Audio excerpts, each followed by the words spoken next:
Hi guys, welcome back to my channel, and today I'm going to do products I regret buying. I am obsessed with watching these types of videos on YouTube, so I thought I would do one of my own.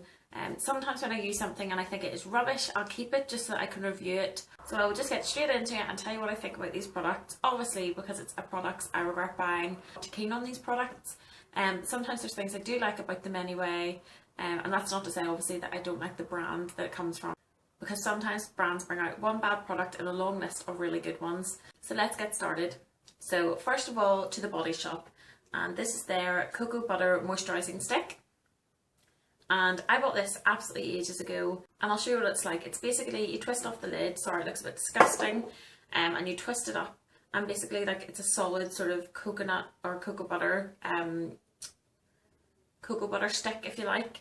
And it's meant for basically really intense hydration, especially around the elbows, the knees. It was great for about 2 uses. The formula was, as you'd imagine, sort of creamy and buttery. So I used this once or twice and it was really great. I really liked it. When you put it on your knees, it sort of dissolved in, and it was really nice and creamy. And it started to become really crumbly, so anytime I used it, like this, and this is room temperature, so it's really meant to sort of dissolve into like a buttery lotion, and in actual fact it literally just keeps crumbling off.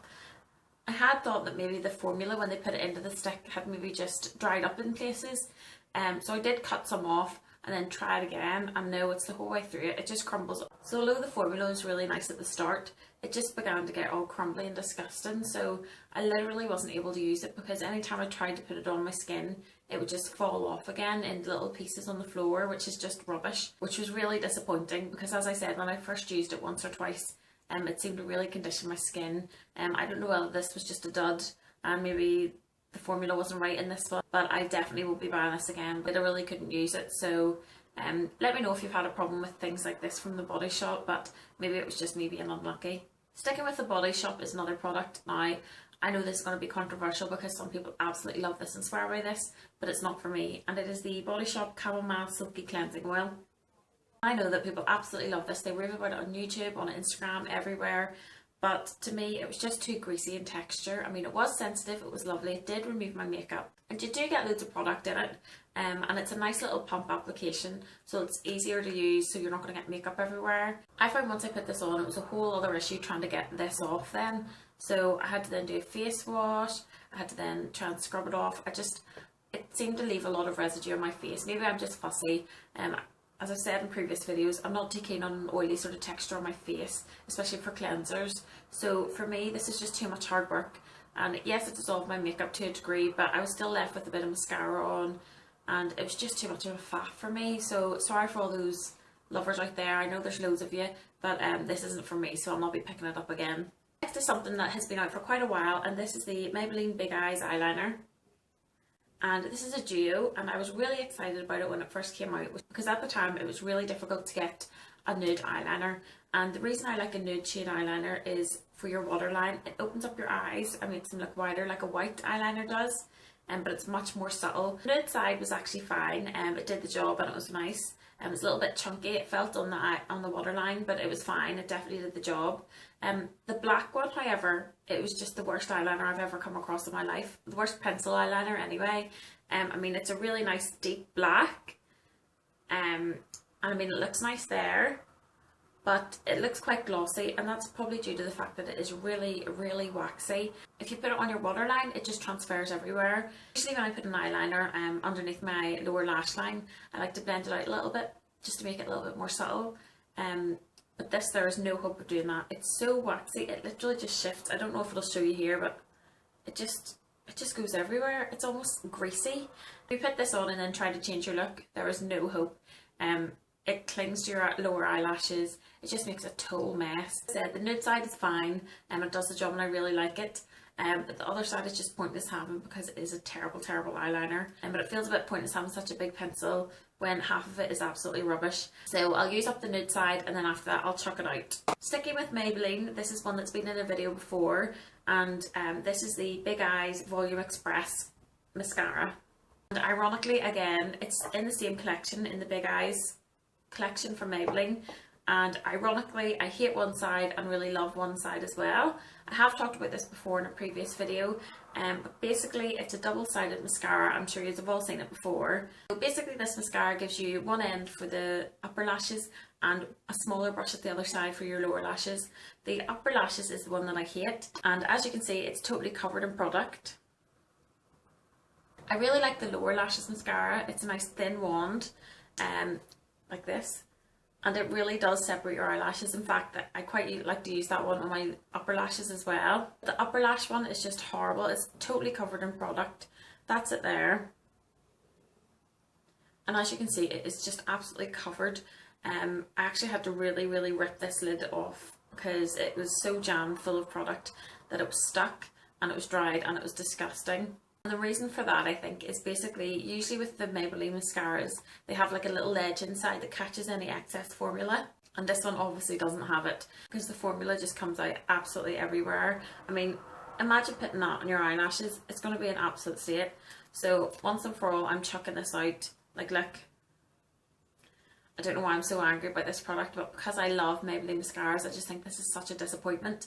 The lower lash mascara is perfectly fine, but I will never buy this, especially it's about £9 or so, and I would not buy it because it's just terrible. Nobody wants mascara all over their face, and this is one that's smudged as well, so altogether a terrible mascara. I will never buy this again. Next up is the Collection 2000, or just Collection now, Work the Colour eyeshadow pencils. And I've seen these for absolutely ages around in the drugstore, and I've been meaning to pick these up for the longest time. Because I thought they would be really nice in the inner corners of your eyes, just to sort of highlight the inner corner, or even to highlight under the brow, or just to use all over the lid. And I can honestly say these are one of the worst products I've ever used. I don't think these get criticised enough, but I'm really surprised I haven't heard that many people complain about how bad these are. I tried these on in the shop on my hand, and they looked like they would spread really easily. I'll show you those there. And it looks like they spread really easily there and that they're really buttery, but they are not. They are horrible. Basically, they sort of hold on to any sort of dry skin that you might have on your eyelid, or even if you don't, it gives you like a crocodile effect. It sort of goes all patchy and disgusting. And once it's on there, there's no shift in it. Another product from Collection 2000 is the Fix Me Up Long Lasting Makeup Fixer. So the first reason I wasn't too keen on this product was that the mist itself was very chunky and there were quite big droplets of water that come out. When I first tried this, I wasn't even thinking about scent, and I sprayed it, and honestly I just could not keep it on my face. I literally had to wash my makeup off because it absolutely stinks. I can't even explain the smell, but it's just vile. And as the product itself goes, it was alright. It didn't really do much. It didn't make my makeup look any better. I don't feel like it made it last any longer. And the smell itself is enough to put me off. So even if the product was okay, I still wouldn't use it because of the smell, so I'm just chucking this out. Next up is the Maybelline Master Duo Thin or Thick Glossy Liner. As you can tell from the name, it obviously gives you a glossy effect. I obviously didn't read that when I bought it, so I'm already biased because I don't like a glossy effect. Regardless of that, I found with the formula of this, it's quite wishy-washy, so you had to do maybe 2 or 3 coats before you got a really nice opaque black line.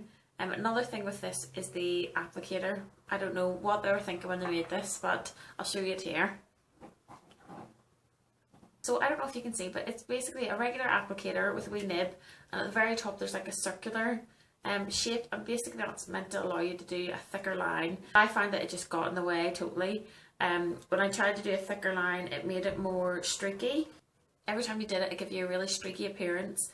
So if you went back in to try and retrace your steps, you end up making a total mess, especially because of the shape of this applicator. And I also found that even when the product was dry, it still had a slightly tacky feel to it.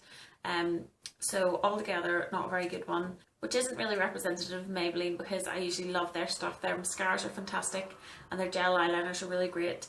But that's probably why I have high expectations for their eye products, and this really disappointed. So I'll not be using this again, especially when I have other cheaper alternatives or loads of other ones that I can use in its place. So I think that the funny shaped applicator was the selling point of this. It's also why it was so rubbish. So this is going to have to go into the bin with all the other disappointing products, I'm afraid.